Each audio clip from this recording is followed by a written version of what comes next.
जोड़ लेंगे, मेरे साथ बोलेंगे। बोलेंगे हे मुनिवर नमोस्तु नमोस्तु नमोस्तु। और आइए गुरुवर के आशीर्वाद से हम और आप अपनी शंकाओं का समाधान गुरुमुख से प्राप्त करें। बोले परम पूज्य मुनि श्री 160 प्रमाण शंकर जी महाराज की। लक्ष्मी जैन राठा। नमोस्तु महाराज जी। महाराज जी मेरा प्रश्न है कि मूल नक्षत्र में जिनका जन्म होता है उनका जीवन में क्या प्रभाव पड़ता है और क्या जैन धर्म में मूल की पूजा की जाती है? उपाय बतलाइए महाराज जी। देखिए जन्म मरण तो लगा ही हुआ है, जिसका जैसा होगा होगा। 7 दिन 12 महीना जन्म होता रहता है, रोज कोई ना कोई नक्षत्र है। अब ज्योतिषी गणना के हिसाब से लोग मूल नक्षत्र को ऐसा कहते हैं, लेकिन मैं ऐसे कई लोगों को जानता हूं जिनका मूल में जन्म हुआ है लेकिन उनका सब कुछ सामान्य। फिर भी यदि किसी को इस तरह की तकलीफ़ें हों या मानसिक रूप से ऐसी कोई बातें हों तो उसका एक बहुत अच्छा सल्यूशन है। आप कल्याण मंदिर स्तोत्र का पाठ कीजिए, भगवान पार्श्वनाथ का स्मरण कीजिए, आराधना कीजिए। कोई मूल का असर नहीं पड़ेगा, सब कुछ व्यवस्थित चल सकता है। ऐसा मैंने कई लोगों को प्रेरित करके कहा भी है। जो परेशान रहते थे आज वो बहुत खुश है, उनके बच्चों को कोई तकलीफ नहीं है। एक उदाहरण भी मंच पर भी बैठा है। चलो नमस्ते महाराज जी। नमस्ते। ओम। ग्वारी घाट से अनीता जी अपना प्रश्न गुरु चरणों कर रहे हैं। और नमोस्तु महाराज जी, नमोस्तु महाराज जी, इच्छामी महाराज जी, इच्छामी महाराज जी। महाराज जी मेरी शंका है कि मंदिर जी में जो कुआं रहता है उसका पानी इस्तेमाल करने से निर्माल का दोष लगेगा क्या? जल मृत का बिन और कछु नहीं गहे अदत्ता। पानी और मिट्टी पर सबका अधिकार, इसलिए मंदिर जी के कुएं के जल को आप लें और उसको निर्माल्य कहें, ये उचित बात नहीं। वो सबके उपभोग के लिए, उपयोग के लिए उसका उपयोग कर सकते हैं, समझ गए? हाँ, अपने मन में ऐसा आता है कि हम मंदिर जी के कुएं के जल का उपयोग कर रहे हैं तो क्यों ना हम मंदिर में थोड़ा बहुत दान कर दें। हालांकि दान करना अच्छी बात है, परंतु यदि कदाचित दान नहीं भी कर पाए तो निर्माल है ऐसा कहना उचित नहीं। सिंगापुर से विवेक जी जैन, उनका प्रश्न शायद पूना वाले कर रहे हैं। एक अभव्य जीव है, वह भी तप करता है और वो ऐसा तप भी करता है कि घाड़ी में भी पेल दो तो भी उफ नहीं करेगा, और उसका जो ध्यान है वह भी शुक्ल ध्यान है। ऐसा शुक्ल ध्यान के फलस्वरूप जो भी स्वरूप वो नवग्राहिक तक चला जाता है।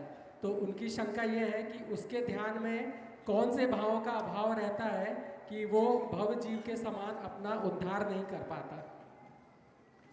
आचार्य कुंद ने ऐसे जीवों की अंदर की परिणति को उद्घाटित करते हुए कहा, सद्दहदी पत्तेदी रोचेदी पुनो विफासेदी धम्मम भोग निमित्तम नदुतम तस् कम्मक्षय निमित्तम। वो श्रद्धान करता है, रुचि रखता है, स्पर्श भी और प्रतीति भी करता है, लेकिन वो धर्म को भोग के निमित्त अपनाता है, कर्म के क्षय के निमित्त नहीं। उसके अंतरंग आत्मा में जो अभिप्राय है वो अस्पष्ट रहता है। आत्मशुद्धि का भाव उसके हृदय में नहीं रहता, और आत्मशुद्धि के भाव के अभाव के कारण उसका दृष्टिकोण भौतिक हो जाता है, सांसारिक हो जाता है। इसलिए सब कुछ वो करता है लेकिन मूलभूत प्रयोजन से वंचित रह जाता है। नमोस्तु स्वामी, नमोस्तु स्वामी, नमोस्तु स्वामी। समाज आज जिस असंतुलन, तनाव और मूल्यहीनता से गुजर रहा है, उसने आवश्यकता और उपयोगिता के बीच का विवेक खो दिया है। जीवन और जीविका के बीच असंतुलन पैदा हो गया है। तो महाराज जी, हम ऐसा क्या करें कि समय, शक्ति, संपदा और प्रतिभा का सही नियोजन हो सके? कृपया मार्गदर्शन दें। समय, शक्ति, संपदा और प्रतिभा का संयोजन हो सके। आवश्यकता और उपयोगिता के बीच का विवेक खो दिया है। आवश्यकता और उपयोगिता के बीच का नहीं, आकांक्षा और उपयोगिता के बीच का विवेक खोया। रिक्वायरमेंट और डिजायर दोनों अलग अलग चीज़ है। हर व्यक्ति को अपनी आवश्यकताओं की समीक्षा करनी चाहिए। और आजकल एक सिद्धांत बहुत प्रचारित हुआ है मिनिमलिज्म का। अपना काम कम से कम में चलाइए। हर व्यक्ति के मन मस्तिष्क में ये बात अंकित करना चाहिए कि इस प्रकृति के संसाधनों का अतिरिक्त उपयोग करना प्रकृति के ऊपर बोझ बढ़ाना है। ये एक प्रकार का अपराध है। जब लोगों के मन मस्तिष्क में ये बात बैठेगी तभी हम इसमें कुछ परिवर्तन कर पाएंगे। पर आज उपभोक्तावादी सोच बहुत तेज़ी से हावी हो गई और बढ़ती हुई इस उपभोक्तावादी मनोवृत्ति के कारण ये सब बातें अब बेमानी हो गई। लोग तो अधिक से अधिक चीज़ों का उपयोग और उपभोग करना चाहते हैं और उसके कारण एक अलग प्रकार की चकाचौंध में लोग उलझते हैं। और मनुष्य के जीवन के दुखों का सबसे मूल कारण यही है। इसकी तरफ यदि दृष्टि जाए, लोग अपने जीवन की दिशा को परिवर्तित करने के लिए संकल्पित हो तो कुछ अच्छा। नमोस्तु स्वामी। श्रीमती आबा सुशील जी जैन जबलपुर। प्रमाण सागर महाराज जी को, सम्मान सागर महाराज जी को नमोस्तु नमोस्तु नमोस्तु। शुल्लक जी को इच्छामी इच्छामी। महाराज जी, मुझे इस बात की शंका रहती है, मैं बचपन से कहानी कविता लिखती हूँ और मेरी 200 पेज की एक कहानी कविता की किताब भी छपी है, पर मुझे इस बात पर शंका रहती है, कहानी कविता में पाप तो नहीं लगता? क्योंकि कविता में कुछ सामान्य घटना रहती है, कभी कभी उसमें अतिशयोक्ति भी करनी पड़ती है। इसी तरह कभी कहानी में 50% सत्यता रहती है, कभी कल्पना से उसका समापन करना पड़ता है। आगम संबंधित कहानी कविता भले ही फेरबदल नहीं करती हूँ, महाराज जी के ऊपर, माता जी के ऊपर मैं खूब लिखती हूँ। इसमें महाराज जी मुझे लगता है कितना पाप लगता होगा, कितना पुण्य लगता होगा। देखो, पुण्य और पाप का संबंध हमारे भावों पर निर्भर करता है। हमारा भाव क्या है, हम किस भाव के साथ अपना काम करने जा रहे हैं, उसको हमें ध्यान में रखना है। यदि अपने कथ्य को और अधिक स्पष्ट, प्रभावी और रोचक बनाने के लिए थोड़ा बहुत कल्पना जोड़ते हैं तो ये तो साज श्रृंगार कहलाता है। समझ गए? सब्जी को स्वादिष्ट बनाने के लिए छौंक लगाते हैं ना, हाँ, पर पता लगा सब्जी है नहीं, केवल छौंक ही छौंक है, तो नहीं चलेगा। तो आपको देखना है कि छौंक की मात्रा कितनी है, उस अनुरूप काम करना। श्रीमती सुशील जैन शंका समाधान करने ओ, बोलिए। इंदौरी से पूरी समाज संजय जी के नेतृत्व में मेहनत दृष्टि वे अपना प्रश्न गुरु चरणों में करें और उसके बाद तैयार है कि अलका जी जैन हनुमान का। आत्मा के सौंदर्य का शब्द रूप है शास्त्र। माँ जिनवाणी को नमन करता हूँ। आत्मा के सौंदर्य का शब्द रूप है शास्त्र। श्रावक होना भाग्य है, मुनि होना सौभाग्य। महाराज श्री द्वय के चरणों में मेरा बारंबार नमोस्तु। भगवान, आज मेरे द्वारा इस मंडप की शुद्धि खंडित हुई, मैं उसके लिए आपसे क्षमा याचना करता हूँ। इस पंडाल में ओम सवाल करो। हाँ महाराज श्री, आज जो विधान में जाप दी उसका आनंद शब्दों से बयान नहीं किया जा सकता। शंका ये है, मूल में जिन विधानों में हम रहे उसमें भक्ति और नृत्य की अधिकता रहती है, तो वो ज़्यादा लाभकारी है या आज के विधान में जो आनंद आया वो ज़्यादा लाभकारी है? हफ्ता भर पूरा विधान अटेंड कर लो, फिर खुद ही कहोगे क्या लाभकारी है और किस में आनंद है। मुझसे क्यों पूछ रहे हो? देखो, जब तक पूरी पिक्चर देखोगे नहीं तब तक कुछ कर भी नहीं पाओगे। इसलिए मैं तो कहता हूँ, एक दिन के लिए आए हो, भाव जगाओ और बन सके तो पूरा आनंद लो। हो अलका जी जैन हनुमान जबलपुर, अपना प्रश्न गुरु चरणों में करें। गुरुदेव के चरणों में कोटिशय नमोस्तु महाराज जी, नमोस्तु महाराज जी। चलत महाराज जी के चरणों में एक शामिल। गुरुदेव ऐसा कहते हैं कि जो धोखा दे उसे मौका ना दो और जो मौका दे उसे धोखा ना दो। और कल शैतान कहता है जो छल करेगा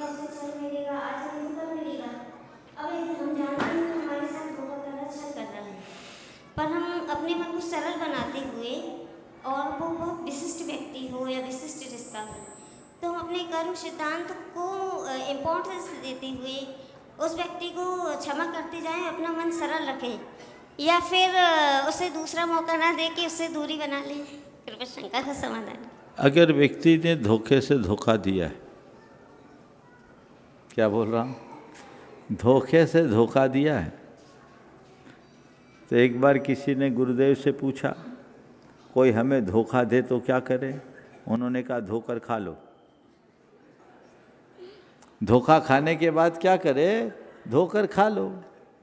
तो किसी ने धोखे से धोखा दिया है तो समता रखो, उसे अपने कर्म का उदय मान करके स्वीकार कर लो। लेकिन जिसकी प्रवृत्ति ही धोखा देने की है, ऐसे व्यक्ति से सुरक्षित दूरी रखो। सुरक्षित दूरी रखने का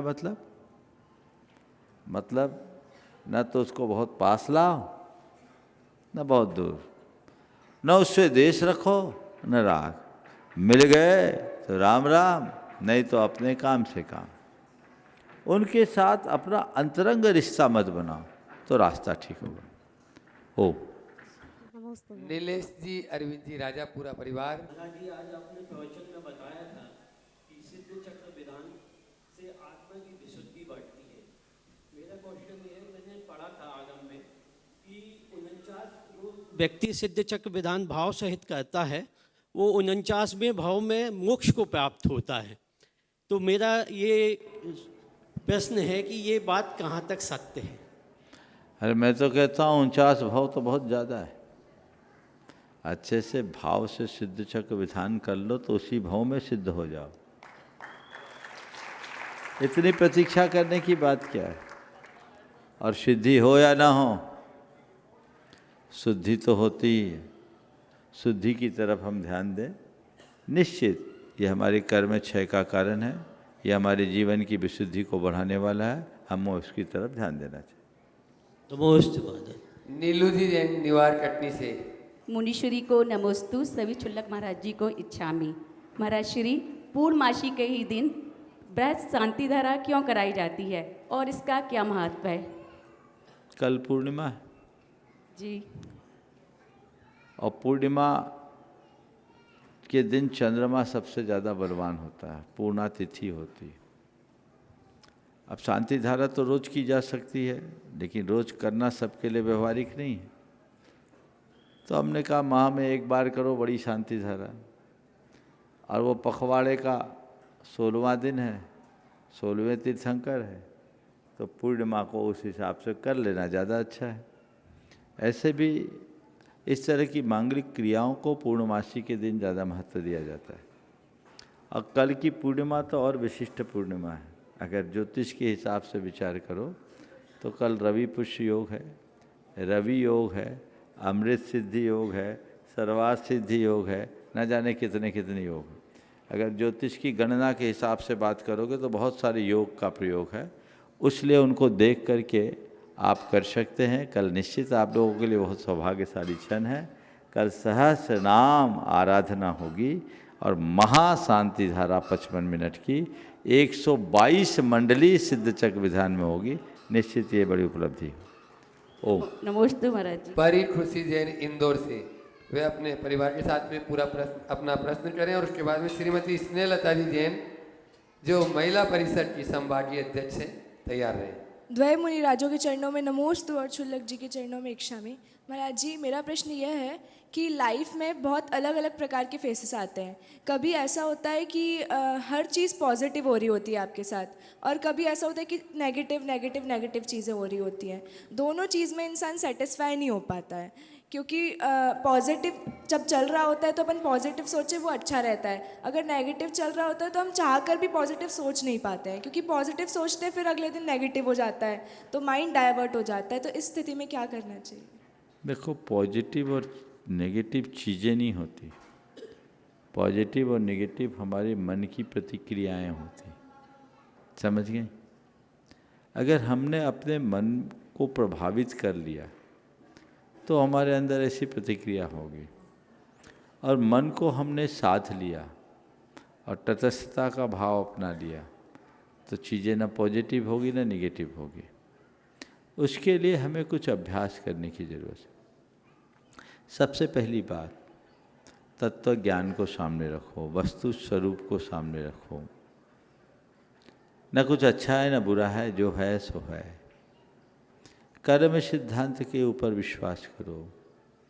कर्मोदय से संयोग बनते हैं, बदलते हैं। अच्छा भी कर्म का फल है और बुरा भी कर्म का फल है। और ये परिवर्तन ऊपर है, भीतर नहीं।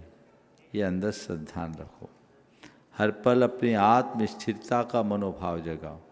आत्मा की स्थिरता हमारे जीवन की धारा को परिवर्तित करती। वो भाव बार बार जगाना चाहिए और नियमित भावना योग करो तो स्थायीपन आ जाएगा और फिर चाहे जैसा कुछ हो, मन विचलित नहीं हो। नमोस्तु। श्रीमती स्नेहलता जी जैन, संभागीय अध्यक्ष महिला परिषद की। देव महाराज जी के चरणों में नमोस्तु नमोस्तु। इच्छाई महाराज जी, महाराज जी हमारी शंका का समाधान करिए। हम लोग इतना पैसा इकट्ठा करते हैं मंदिर निर्माण के लिए, क्या इन पैसों से अपने तीर्थ स्थलों को बचाने के लिए वहाँ पर एक सिक्योरिटी गार्ड नहीं लगा सकते? और यदि उनकी रक्षा इन पैसों से उपयोग कर वहाँ ज़्यादा सिक्योरिटी गार्ड दे सकते हैं, जिस प्रकार से तीर्थ स्थलों को इंटरटेनमेंट पोर्टल बनाया जाता है और हम उनको वहाँ पर ज़्यादा ध्यान देने की ज़रूरत है। क्या हम पुराने मंदिरों को जीर्णोद्धार कर उन्हें बचा सकते हैं? क्योंकि बहुत से मंदिर बंद हो रहे हैं। जिज्ञासा का समाधान करें। देखिए, आपने जो सवाल किया है बहुत गंभीर है। मंदिरों का रखरखाव और मंदिरों की सुरक्षा हमारी जिम्मेदारी है, ये हमें करना ही चाहिए। सबसे पहले तो जो लोग मंदिरों के प्रबंध और व्यवस्था से जुड़े हुए लोग हैं, उन सब से मैं कहूँगा कि आप सबसे ज़्यादा खर्च मंदिर के प्रबंध में लगाइए। जो लोग मंदिर के गुल्लक में रुपया डालते हैं, मंदिर में दान देते हैं, वो आपके एफडी बढ़ाने के लिए नहीं देते, आपके बैंक बैलेंस को बढ़ाने के लिए नहीं देते। वो केवल भगवान की ठीक रीति से सेवा पूजा करने के लिए देते हैं। तो सभी को उसकी तरफ ध्यान देना चाहिए। और मंदिर के प्रबंधकों को, जिनके हाथ में भी ये दायित्व है, हमारे भगवान की सेवा पूजा में कोई कोर कसर न हो, वो प्रयास करना चाहिए। तभी उनके खाते पुण्य होगा, अन्यथा वे केवल धन की आसक्ति के बोझ से दब के रह जाएंगे।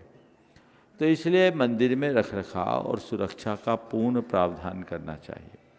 इसके साथ समाज में एक परंपरा विकसित होनी चाहिए कि यदि किसी मंदिर में अतिरिक्त धन है, तो उस ट्रस्ट का पैसा किसी ऐसे मंदिर के रखरखाव और सुरक्षा में लगाना चाहिए जहाँ कोई आवक नहीं है, जहाँ कोई देखने वाला नहीं। क्योंकि आपके पास जो पैसा है वो भले आपके ट्रस्ट में है, पर वो पैसा आपका नहीं है, वो पैसा देव द्रव्य है, वो भगवान के निमित्त अर्पित पैसा है। मैनेजमेंट आपके हाथ में हो सकता है, पर आप उसके मालिक नहीं हैं।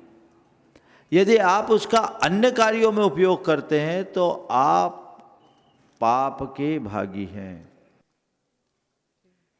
अब लोग मेरा तेरा करते हैं, बिल्कुल नहीं करना चाहिए। सरप्लस पैसा दे दो, जब आएगा तो दे देंगे, नहीं तो दूसरे तीसरी जगह काम में आएगा।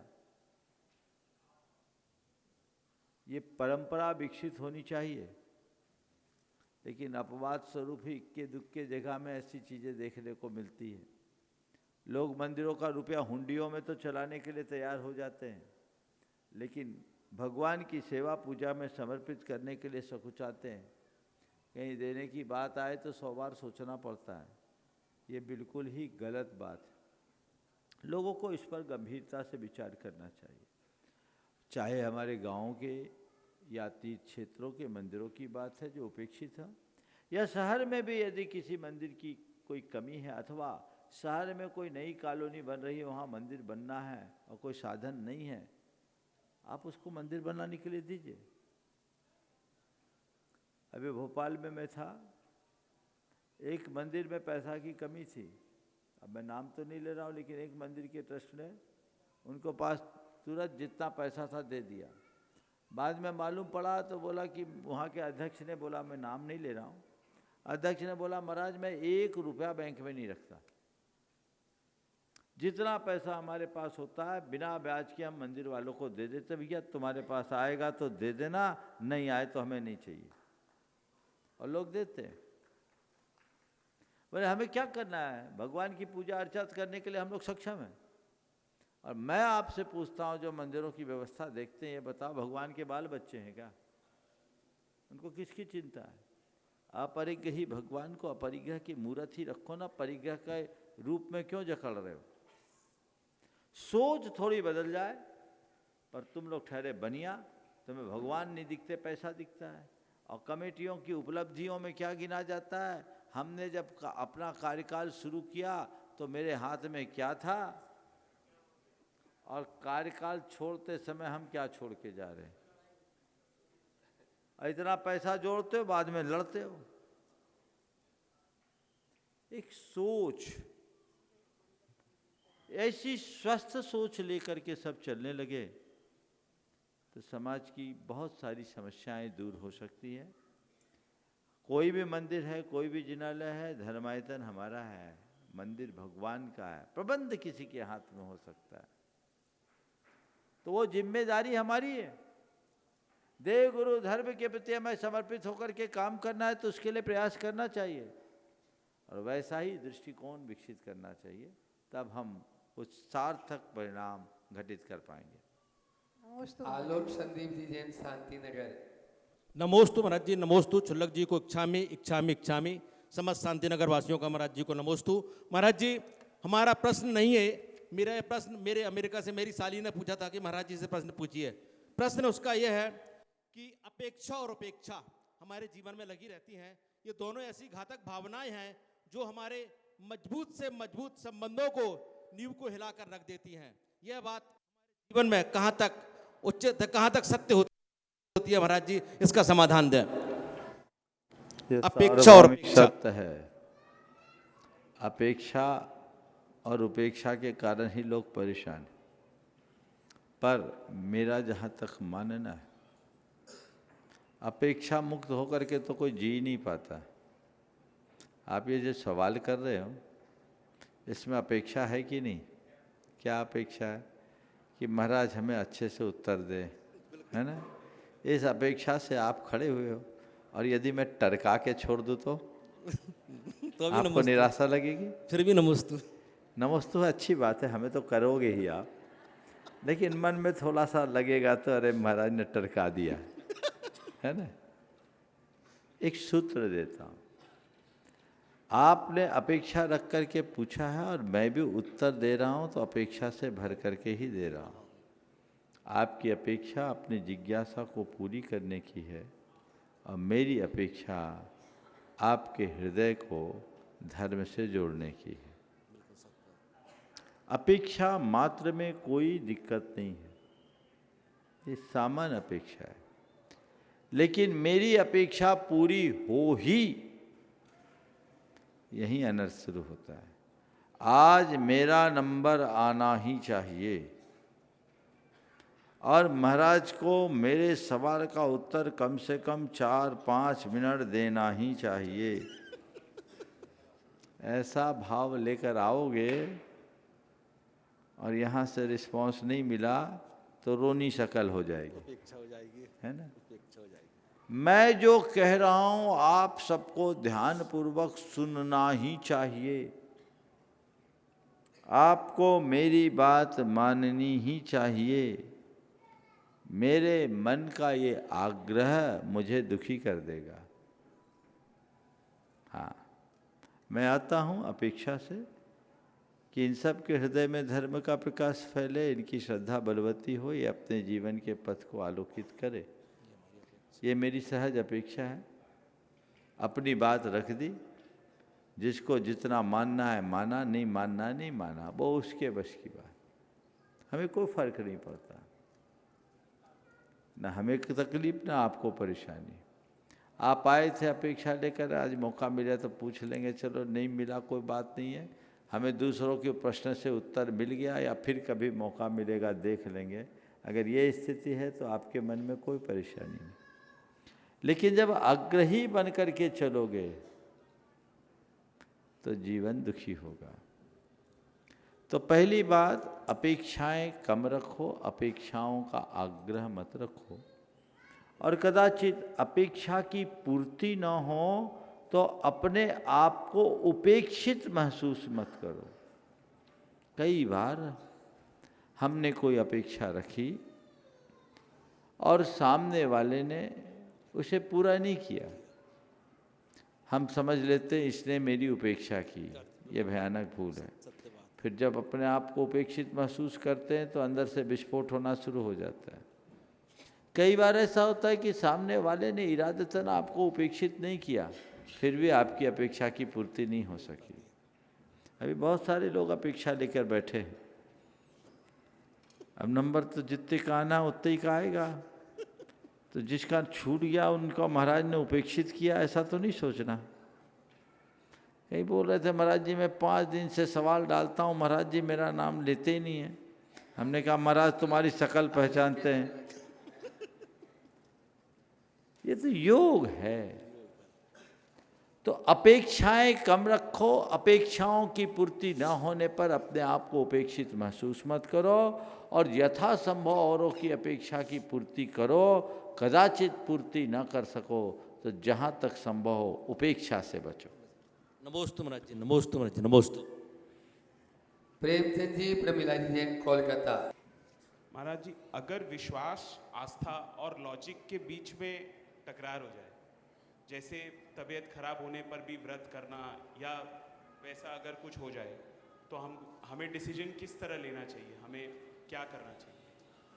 विश्वास, आस्था और लॉजिक के बीच में जब टकराव आए तो क्या करना चाहिए? आपने बहुत अच्छा कहा। अस्वस्थता में भी व्रत करने की बात। मैं आपसे सवाल करता हूँ, जब कोई अस्वस्थ होता है उसके बाद भी कोई ज़रूरी काम होता है अपने ऑफिस का, तो जाता है कि नहीं जाता है? जाता है। कब तक जाता है? जब तक जाने लायक स्थिति रहती है। एकदम लाचारी है तो व्यक्ति बिस्तर पकड़ लेता है। करते हैं ना। तो जब लौकिक जगत में हम इन बातों का ध्यान रखते हैं तो हमें पारमार्थिक क्षेत्र में भी देखना चाहिए। हल्की फुल्की बीमारी आई और अपने व्रत छोड़ दिए, यह उचित नहीं। लेकिन हाँ, यदि बीमारी कोई गंभीर है और उसकी उपेक्षा करने से विपरीत प्रभाव पड़ेगा तो हमें उसकी चिकित्सा लेनी चाहिए। हमारे शास्त्रों में लिखा है,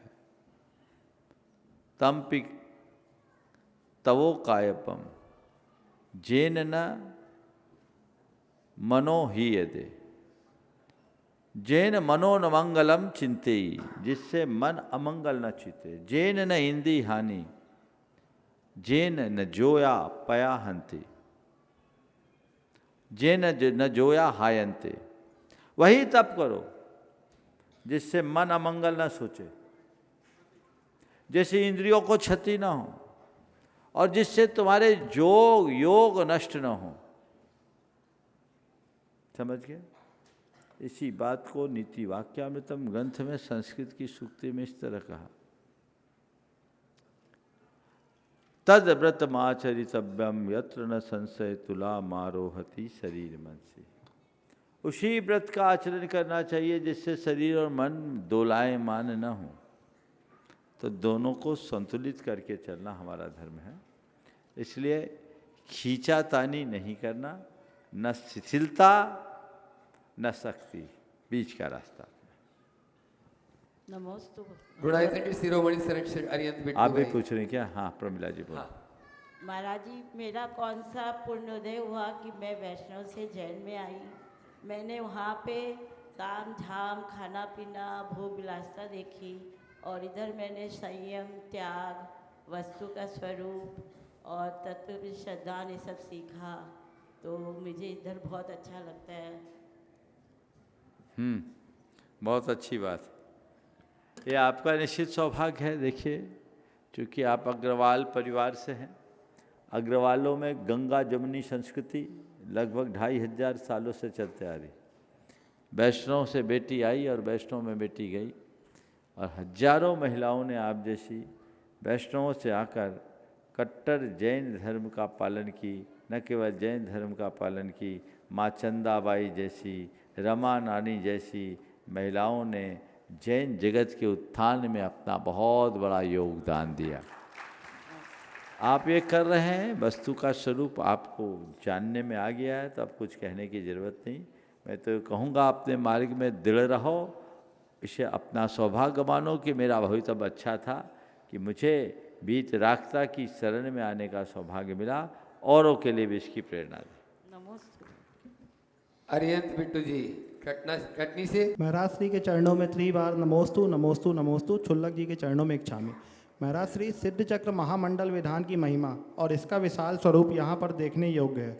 इस विधान ने हमारे परिवार पर अनंत उपकार किए हैं। महाराज श्री, मेरा सवाल आपसे ये है कि जब आपने प्रथम बार ये विधान कराया था, तब आपको इसको करवाकर कैसी अनुभूति हुई थी? कृपया बताने की कृपा करें। देखो, सिद्ध चक्र महामंडल विधान की एक प्रति मुझे सन 2000 में मिली थी। मैं पलट रहा था, मुझे बहुत अच्छा लगा। इंदौर से प्रकाशित थी लाल पुस्तक। तो मेरे मन में बात आई कि एक बार सिद्ध चक्र संस्कृत का होना चाहिए। अब 2000 से लेकर 2005 तक कहीं निमित्त नहीं मिला। संयोग से जब सम्मेद शिखर में जाना हुआ, तब मन में आया कि एक बार अब ये सिद्ध क्षेत्र में संस्कृत का सिद्ध चक्र विधान करा ले। तब ज़्यादा अनुभव भी नहीं था, बस देखा था, पुस्तकें भी बहुत सीमित थी, और हमने पहली बार सम्मेद शिखर जी में ये सिद्ध चक्र विधान कराया, बिना प्रचार प्रसार के, बहुत सीमित लोगों के मध्य। इतना आनंद आया कि उसके बाद मुझे कोई दूसरा विधान पसंद ही नहीं आया। आप देखते हैं हमारे सानिध्य में लोग कई तरह के विधान करने की बात करते हैं, मुझे कोई ज़्यादा रुचि नहीं रहती। अगर कहीं विधान होते भी हुए उसके बाद 2-4 विधान, लेकिन मैं उसमें केवल प्रवचन तक सीमित रहा। लेकिन जब सिद्ध चक्र विधान की बारी आती है तो मुझे लगता है मैं ये अपने लिए विधान संपन्न करा रहा हूँ। आप देखते हैं जब तक समापन नहीं होता मैं उठता नहीं, और आनंद आता है। और मुझे लगता है ये आनंद केवल मुझे नहीं आता, आप सबको भी आता है। इसकी महिमा तो कुछ सोचना ही नहीं। बंधु एक खड़े हैं, इनके परिवार के साथ सार्वजनिक रूप से बोल दूं? जी महाराज श्री। इनके परिवार में हर वर्ष 1-2 एक्सीडेंट होते थे, बहुत परेशान थे लोग। 4-5 साल हो गए। एक दिन प्रेमी और रमेश दोनों ने मुझसे कहा, तो हमने कहा एक काम कर भाई, तीव्र कर्म का उदय है, इसके निवारणार्थ तुम लोग तो एक बार परिवार सहित सिद्ध चक्र महामंडल विधान कर लो संस्कृत का। क्योंकि ये परिवार पूरी तरह बातों का अनुसरण करने वाला परिवार है। ये लोग घर में ताला लगाकर जन बच्चों के साथ 2012 में सम्मेद शिखर आए, घर में ताला लगाकर। और हमने गुनायतन में केवल इनके परिवार के लिए अकेला सिद्ध चक्र विधान कराया मंदिर जी में। और 2012 का दिन है, आज 2026 है। भगवान की कृपा से सब कुछ निष्कंटक चल रहा। ये पुण्य है। हालांकि उसके बाद लगभग सभी विधान में इनके परिवार की सहभागिता रही है, और बहुत सारे परिवार ऐसे हैं जो हर विधान में किसी न किसी रूप में उपस्थित रहते हैं। मैं आप सबसे यही कहना चाहूँगा, हम सबको प्रभु आराधना का ये अचूक माध्यम मिला है, हमें इसे खूब रुचि के साथ अपनाना चाहिए। बहुत सारे लोग इस विधान से परिचित हैं, अब यहाँ परिचित हो जाएंगे। अब तक के विधानों में सर्वाधिक मंडलों वाला ये विधान संपन्न हो रहा है। 108 की व्यवस्था थी, आप लोगों की आग्रह को देखकर 122, हालांकि थोड़ी थोड़ी जगह, कई जगह 3 की सीट में 4 को एडजस्ट करना पड़ा है, लेकिन हृदय सबका बड़ा। हाँ, लेकिन अब गुंजाइश नहीं है, अब तो गुंजाइश नहीं है।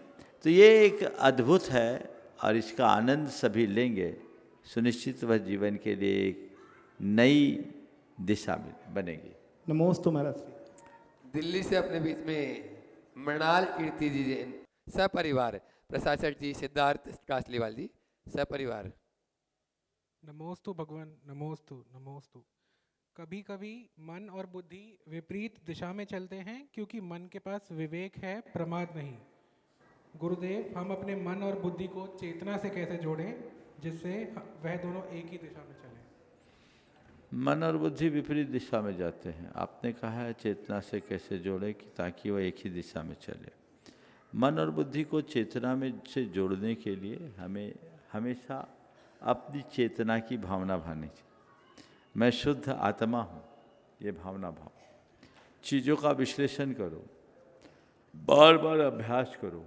मैं देह नहीं चेतन हूँ, मैं विचार नहीं हूँ, मैं भाव नहीं हूँ, मैं इन सब का दृष्टा हूँ। मुझे तटस्थ रूप से सब चीज़ों की समीक्षा करनी है। ऐसी भावधारा जब हृदय में गहरी बन जाएगी तो फिर मन और बुद्धि हावी नहीं होगी, चेतना विवेक के साथ कार्य करने में सक्षम। गुणायतन के प्रशासक सिद्धार्थ, एक बार सिद्धार्थ जी का जोरदार अभिनंदन कर लीजिए बंधुओं। पिछले चातुर्मास में और अभी तक वहाँ इतना बड़ा संघ रहा है और संघ की व्यवस्था और वैया वृत्ति में जो सिद्धार्थ जी ने अपना योगदान दिया है वो बहुत बहुत प्रशंसनीय कार्य है। अभी भी ये लगे हुए हैं, तन मन धन से अपना जीवन समर्पित किया है। आज भी 62 आरिकाएँ हैं, 62 आरिकाएँ अभी है सम्मेत शिखर जी गुणायतन में, और ये लोग उनकी पूरी व्यवस्था कर रहे हैं। एक बार जोरदार जोरदार अभिनंदन। सिद्धार्थ जी सवाल करें। पूज्य गुरुवर के पावन चरणों में कोटि कोटि प्रणाम। मेरे परिवार की ओर से, मेरी माँ की ओर से और गुणायतन परिवार की ओर से कोटि कोटि नमन। पूज्य छुल्लक महाराज जी को इच्छामी। पिछले चतुर्मास में जो भी गुणायतन में संपन्न हुआ, घटित हुआ, वो सब आपकी ऊर्जा का प्रभाव था। हम लोगों में कोई ऐसी शक्ति नहीं, कोई ऐसी योग्यता भी नहीं थी, लेकिन जो आपने जो यहाँ से ऊर्जा भेजी उसी का फलस्वरूप था कि वो चतुर्मास निर्विघ्न सानंद संपन्न हुआ। उसके लिए आपके चरणों में कोटि कोटि नमन, कोटि कोटि प्रणाम, कोटि कोटि नमस्तु। हे गुरुवर, प्रश्न तो यहाँ कुछ रह नहीं जाते हैं, लेकिन फिर भी अपेक्षा उपेक्षा को लेकर के अभी आपने विस्तृत व्याख्या की है। अपेक्षा हमारी भी यही है कि आप शीघ्र गुणायतन पधारें और वहाँ का पंच कल्याण संपन्न करें, ऐसी भावना है हम सबकी। नमोस्तु भगवान। बहुत बढ़िया, सब लोग भी यही भावना भा रहे कि आपकी अपेक्षा जल्दी पूरी हो। चलिए आगे। राजसेठ चंद्र कुमार जी गुरु चरणों में अपना प्रश्न कर रहे हैं। मुनिश्री के चरणों में मेरा, मेरे परिवार और समस्त नगरवासियों का कोटिशय नमन। महर्षि, स्वार्थ की रफ्तार में भले ही तेज हो किंतु मंजिल निस्वार्थ ही पहुंचाता है। हमें स्वार्थ भरे संसार में हम निस्वार्थी कैसे बने? स्वार्थ भरे संसार में निस्वार्थी बनने के लिए 2 काम करो। एक तो परमार्थ को अपना लक्ष्य रखो और यथार्थ को अपने सामने रखो। क्या बोला?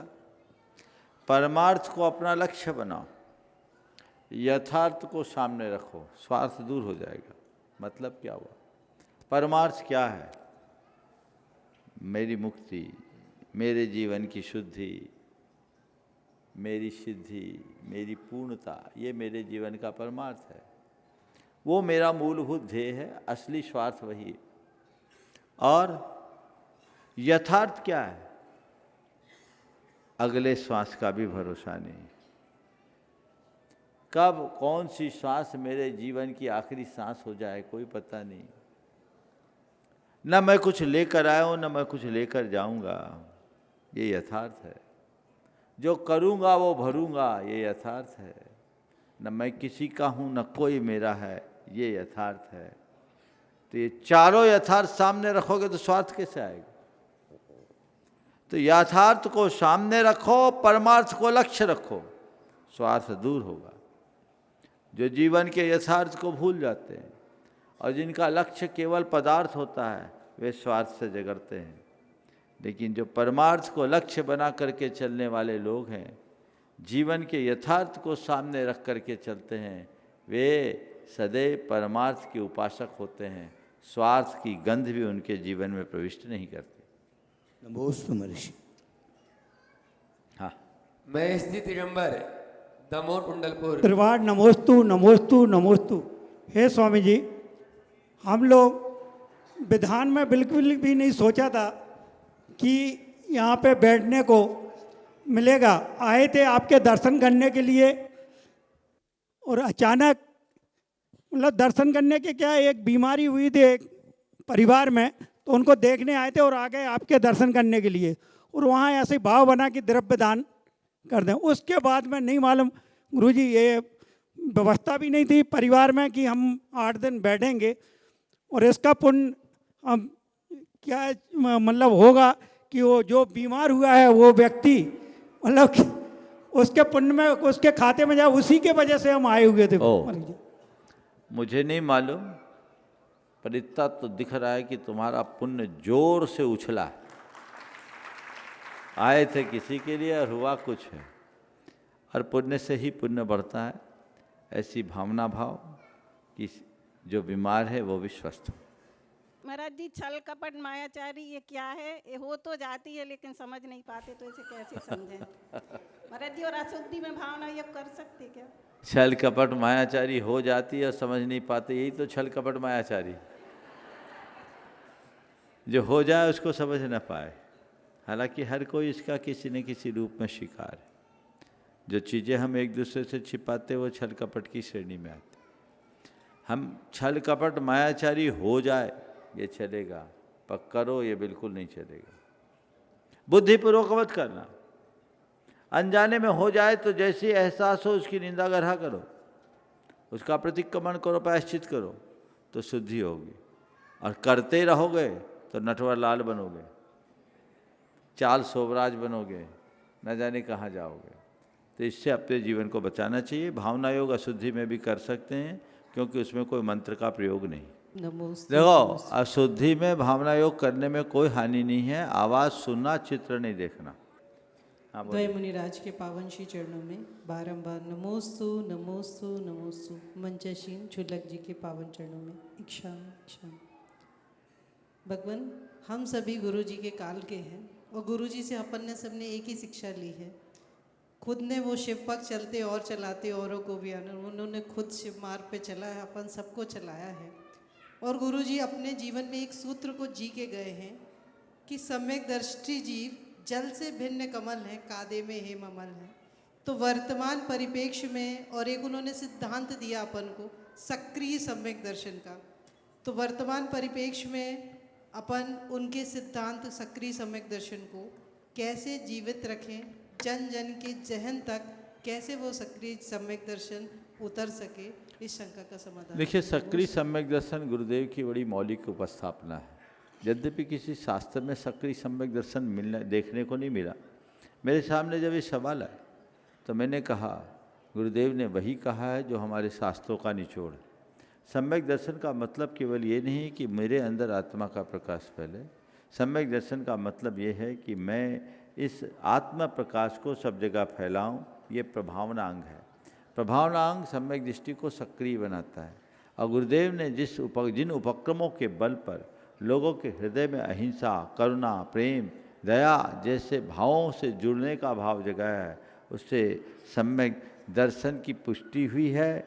जिन शासन की महिमा बढ़ी है, इसलिए उसे सम्यक के प्रकाश को फैलाने का आधार मानकर सक्रिय सम्यक दर्शन करने में कोई बुराई नहीं है। समय आपका हो गया, यहीं पर विराम। बोलिए अहिंसा परमो धर्म की।